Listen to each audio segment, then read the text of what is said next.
بندہ جو چاہتا ہے وہ نہیں ہو پاتا، ہوتا وہی ہے جو اللہ چاہتا ہے۔ انسان اگر اپنی مرضی کو اللہ کی مرضی میں فنا نہیں کرے گا تو پھر ہمیشہ اضطراب میں رہے گا، کیونکہ وہ جو چاہ رہا ہوگا وہ نہیں ہو پائے گا۔ اور اگر کوئی اپنی مرضی کو اللہ کی رضا میں گم کر دے گا تو پھر ہر حالت کے اندر اسے خوشی نصیب ہو۔ تو زندگی کا حسن دولت کی کثرت سے نہیں، طمانیت قلب سے ہے، اور یہ اللہ کی رضا میں اپنی رضا کو گم کرنے سے حاصل ہوتا ہے۔ یار جو شخص نابینا ہے اسے کیا پتا کہ یہ پھولوں کی بہاریں کیا ہوتی، جو پیدائشی نابینا ہے اسے کیا پتا ہے کہ آسمان پر بزم کواکب کے رنگ کیا ہیں، اسے تتلی کے پروں میں قدرت کی سنائی کا کیا اندازہ ہو سکتا ہے، اسے مور کے پروں میں رنگوں کی مینا کاری کا کیا اندازہ ہو سکتا ہے، اسے پھوٹتے جھرنوں، بہتی ندیوں اور کوسے قضا کی رنگینی اور دھنک کی شوخیوں کا لطف کیسے نصیب ہو سکتا ہے۔ اس کو کیا پتا حسن کیا ہوتا ہے،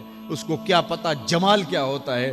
اسی طرح جس کے دل کی آنکھ اندھی ہے اسے کیا پتا ہے کہ جمال خدا کیا ہوتا ہے، اسے کیا پتا ہے کہ سجدے کی لذت کیا ہوتی ہے، اسے کیا پتا ہے رکوع اور قیام کا مزہ کیا ہوتا ہے، اسے کیا پتا ہے کہ روزے کا سرور کیا ہوتا ہے۔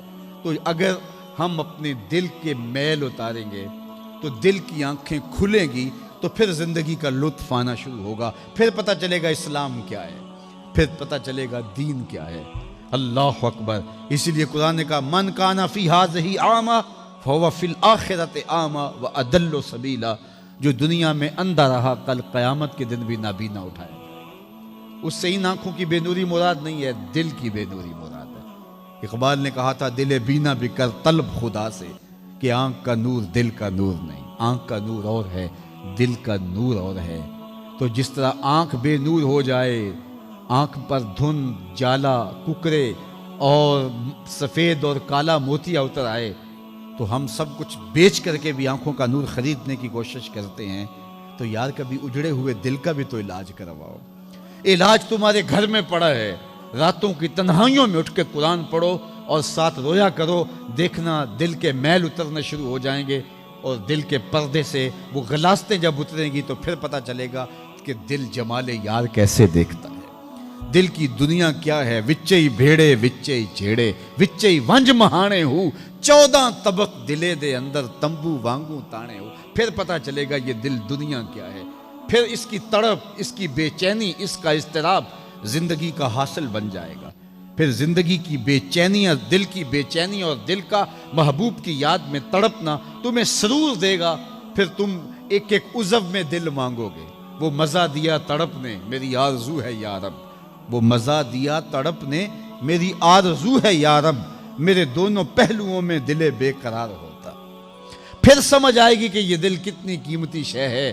اللہ نے بدن میں آنکھیں بھی دو رکھی ہیں، کان بھی دو رکھے ہیں، ہاتھ اور پاؤں بھی دو رکھے ہیں، لیکن دل ایک ہی رکھا ہے، اور دل عرش اللہ ہے، اللہ کا عرش ہے۔ پھر پتہ چلے گا۔ تو آئیے دل سے زنگ اتاریں، میل اتاریں، دل مصفا ہو، دل خوبصورت بن جائے، پھر دل کی کشکول پھیلا کے پھر عرض کریں ہر تمنا دل سے رخصت ہو گئی، اب تو آجا، اب تو خلوت ہو گئی۔